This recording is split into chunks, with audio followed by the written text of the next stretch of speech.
ಇನ್ನು ಕಲಬುರಗಿಯಲ್ಲಿ ಗೃಹ ಸಚಿವ ಪ್ರಿಯಾಂಕ್ ಖರ್ಗೆಯಿಂದ ಬರ ಪರಿಶೀಲನೆಯನ್ನ ನಡೆಸಲಾಗಿದೆ. ಕಲಬುರಗಿ ತಾಲೂಕಿನ ಔರಾದ್ ಬಿ ಗ್ರಾಮದ ಜಮೀನಿನಲ್ಲಿ ಪರಿಶೀಲನೆಯನ್ನ ನಡೆಸಿದ್ದಾರೆ. ಬೆಳೆ ಹಾನಿ ಬಗ್ಗೆ ರೈತರಿಂದ ಮಾಹಿತಿಯನ್ನ ಪಡೆದಿದ್ದಾರೆ ಪ್ರಿಯಾಂಕ್ ಖರ್ಗೆ ಅವರು. ಲಲಿತಾಬಾಯಿ ಎಂಬುವರ ಜಮೀನಿನಲ್ಲಿ ಹಾಕಿದಂತ ಬೆಳೆ ಪರಿಶೀಲನೆಯನ್ನ ನಡೆಸಿದ್ದಾರೆ. ಮುಂಗಾರು ಕೊರತೆಯಿಂದ ಉದ್ದು, ಹೆಸರು ಬೆಳೆ ಇಲ್ಲಿ ಹಾಳಾಗಿ ಹೋಗಿದೆ. ಇದೀಗ ತೊಗರಿ ಬಿತ್ತನೆ ಮಾಡಿದ್ರು ಕೂಡ ತೊಗರಿ ಕೂಡ ಮೊಳಕೆ ಹೊಡೆದಿಲ್ಲ ಎಂದು ರೈತರು ತಮ್ಮ ಆತಂಕವನ್ನ ವ್ಯಕ್ತಪಡಿಸಿದ್ದಾರೆ. ಕಲಬುರಗಿಯಲ್ಲಿ ಮಳೆ ಇಲ್ಲದೆ ಬರದಿಂದ ರೈತರು ಕಂಗೆಟ್ಟಿದ್ದಾರೆ. ಮುಂಗಾರು ಸಂಪೂರ್ಣ ಕೈಕೊಟ್ಟ ಹಿನ್ನೆಲೆ ಹಿಂಗಾರು ಬೆಳೆಯೇ ಗತಿ ಎಂದಿದ್ದಾರೆ ರೈತರು. ಇನ್ನು ಅಧಿವೇಶನದಲ್ಲಿಯೂ ಕೂಡ ಈ ಒಂದು ವಿಷಯದ ಬಗ್ಗೆ ಚರ್ಚೆ ಮಾಡುವುದಾಗಿ ರೈತರಿಗೆ ಭರವಸೆಯನ್ನು ನೀಡಿದ್ದಾರೆ ಸಚಿವ ಪ್ರಿಯಾಂಕ್ ಖರ್ಗೆ. ಪ್ರಿಯಾಂಕ್ ಖರ್ಗೆ ಅವರಿಗೆ ಬಿಜೆಪಿ ಶಾಸಕ ಬಸವರಾಜ್ ಮತ್ತಿಮೂಡ್, ತಿಪ್ಪಣ್ಣಪ್ಪ ಕಂಕನೂರ್, ಜಿಲ್ಲಾಧಿಕಾರಿ ಇಕ್ರಮ್ ಶರೀಫ್, ಕೃಷಿ ಅಧಿಕಾರಿ ಸಮದ್ ಪಾಟೀಲ್, ತಹಶೀಲ್ದಾರ್ ಆನಂದ್ ಶೀಲ್ ಸೇರಿ ಹಲವು ಅಧಿಕಾರಿಗಳು ಕೂಡ ಸಾಥ್ ನೀಡಿದ್ದಾರೆ. ಇನ್ನು ಔರಾದ್ ಬಿ ಬಳಿಕ ಕೆರೆ ಬೋಸ್ಗ ಗ್ರಾಮದ ರೈತರ ಜಮೀನಿಗೆ ಭೇಟಿಯನ್ನು ನೀಡಿದ್ದಾರೆ.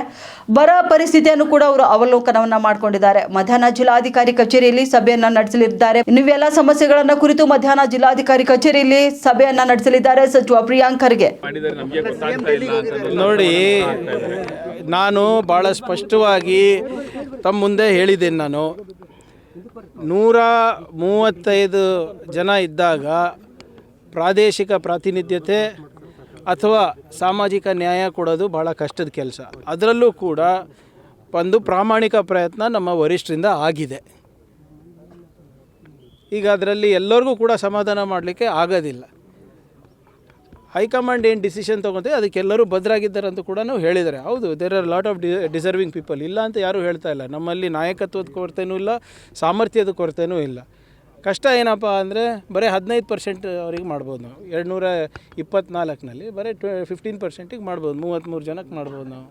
ಸೊ ಸ್ವಲ್ಪ ಸಹಜವಾಗಿ ಕಷ್ಟ ಅಲ್ಲ. 135 ಇದ್ದಾಗ 30 ಜನಕ್ಕೆ ಮಾಡು ಅಂದರೆ ಯಾರಿಗೆ ಬಿಡೋದು, ಯಾರಿಗೆ ಹಿಡಿಯೋದು ಹೇಳಿ?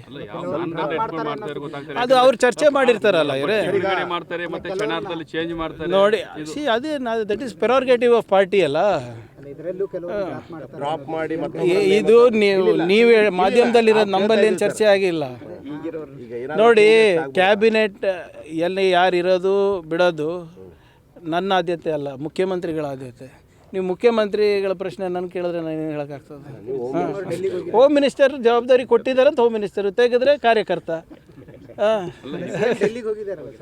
ಅದೇ ನೋಡಿ, ಇಟ್ಸ್ ಅದೊಂದು ಸಾಮಾನ್ಯ ಪ್ರಕ್ರಿಯೆ. ನಮ್ಮ ಪಾರ್ಟಿನಲ್ಲಿರ್ಬೋದು, ಬಿ ಜೆ ಪಿನಲ್ಲಿರ್ಬೋದು. ಒಂದು ಆಯ್ಕೆ ಪಟ್ಟಿ ಆದಮೇಲೆ ಹೋಗಿ ಹೈಕಮಾಂಡ್ ಅವರಿಗೆ ತೋರಿಸಿ ಅವ್ರದ್ದು ಏನಾದರೂ ಸಲಹೆ ಇದ್ದರೆ ಪಡೆದು ಬರೋದು. ಅದರಲ್ಲಿ ತಪ್ಪೇನಿದೆ? ಈಗ ನಾಳೆ ಆಗುತ್ತಲ್ಲ. ನೋಡಿ, ನಾನು ಹೇಳ್ದಂಗೆ ಎಲ್ಲ ಜಿಲ್ಲಾ ಉಸ್ತುವಾರಿಗಳು ಇದ್ದಾರೆ. ಇದಕ್ಕೋಸ್ಕರ ವಿಶೇಷವಾಗಿ ನೇಮಕ ಮಾಡಿದ್ದಾರೆ ಮುಖ್ಯಮಂತ್ರಿಗಳು. ಯಾವುದೇ ರೀತಿಯಾದಂಥ ತೊಂದರೆ ಆಗಬಾರ್ದಂತ ತಾನೇ ಮಾಡಿರೋದು. ಈಗ ನೀವೇನೇ ಹೇಳ್ಬೋದು, ಒಂದು ಮಾತ್ರ ಒಪ್ಪಬೇಕಾಗ್ತದೆ. ಕಳೆದ 2-3 ವರ್ಷದಲ್ಲಿ ಹಿಂದೆ ಕಾಣದಷ್ಟು ನಮಗೆ ಪರಿಹಾರ ರೈತರಿಗೆ ನಾವು ತಂದು ಕೊಟ್ಟಿದ್ದೀವಿ ನಮ್ಮ ಜಿಲ್ಲೆಯಲ್ಲಿ ಮತ್ತು ನಮ್ಮ ರಾಜ್ಯದಲ್ಲಿ. That is undebatable. Drinking water ಭಾಳ ಸಮಸ್ಯೆ ಇದೆ ಸರ್. ಕಲುಷಿತ ನೀರು ಬರ್ತಾ ಇದೆ. ನೋಡಿ ಇದನ್ನು ಕೂಡ ಈಗಾಗಲೇ ಚರ್ಚೆ ಮಾಡಿದ್ದಾರೆ. ಖಂಡ್ರೆ ಅವರು ನಿನ್ನೆ ರೀಜ್ನಲ್ ಮೀಟಿಂಗ್ ತೊಗೊಂಡಿದ್ದಾರೆ ಬೆಳ್ಳಾರಿನಲ್ಲಿ. ಸೊ ಈಗ ನಾನು ಹೇಳ್ದಂಗೆ ಇದು ಒಂದು ವಿಚಿತ್ರವಾದಂಥ ಬೆಳವಣಿಗೆ. ಇದು ಎಲ್ನಿನೋ ಯಾವಾಗಲೂ ಆಗ್ತದೆ, ಈ ಸರಿ ಸೂಪರ್ ಎಲ್ನಿನೋ ಆಗಿರೋದು. ಸೊ ಇದು ಬರೇ ನಮ್ಮ ಕಲಬುರಗಿಗೆ ಅಥವಾ ರಾಜ್ಯಕ್ಕೆ ಸೀಮಿತ ಅಲ್ಲ, ಇಡೀ ದೇಶಕ್ಕೂ ಆಗ್ತದೆ ಮತ್ತು ಹಲವಾರು ಬೇರೆ ಬೇರೆ ದೇಶಗಳಲ್ಲೂ ಕೂಡ ಈ ಸಮಸ್ಯೆ ಉದ್ಭವಿಸ್ತದೆ. ನಾನು ಹೇಳಿದ್ನಲ್ಲ, ಬರೀ ಇದು ಜೂನ್ ಜುಲೈದು ಅಷ್ಟೇ ಅಲ್ಲ ಸಮಸ್ಯೆ. ಮುಂದಿನ ಜೂನ್ ಜುಲೈ ತನಕ ನಾವು ಕಾಪಾಡ್ಕೊಂಡಿರ್ಬೇಕಾಗ್ತದೆ ನಮ್ಮ ಮೂಲಗಳನ್ನು, ಜಲಮೂಲಗಳನ್ನು. ಸೊ ಅದಕ್ಕೂ ಕೂಡ ಒಂದು ವಿಶೇಷವಾದಂಥ ಆದ್ಯತೆಯನ್ನು ನಾವು ನೀಡಿದ್ದೇವೆ. ಈಗಾಗಲೇ 1 ಕೋಟಿ ಪ್ರತಿ ತಾಲೂಕು ಕೂಡ ಕುಡಿಯೋ ನೀರಿಗೆ ಕೊಟ್ಟಿದ್ದೇವೆ. ನೋಡಿ, ಅದು ಆಗಲೇ ತನಿಖೆ ಮಾಡ್ತಾ ಇದ್ದೀವಿ. ಈಗ ಎರಡು ಪ್ರಕರಣಗಳು ನಮ್ಮ ಕಲಬುರಗಿನಲ್ಲಿ ಆಗಿದೆ. ಒಂದು ಅಫ್ಜಲ್ಪುರ ಮತ್ತು ಒಂದು ದಂಡೋತಿ ಶಾಲೆಯಲ್ಲಿ, ಚಿತ್ತಾಪುರ್ನಲ್ಲಿ, ಸೇಡಂನಲ್ಲೂ ಆಗಿದೆ. ಈಗ ಇದು ವಾರ್ಡನ್ಗಳ ಮೇಲೂ ಕೂಡ ಆ್ಯಕ್ಷನ್ ತೊಗೊಂಡಿದ್ದೀವಿ. ಮತ್ತು DC-ಗೆ ನಾನು ಕಟ್ಟುನಿಟ್ಟವಾದಂಥ ನಿರ್ದೇಶನ ನೀಡಿದ್ದೀನಿ.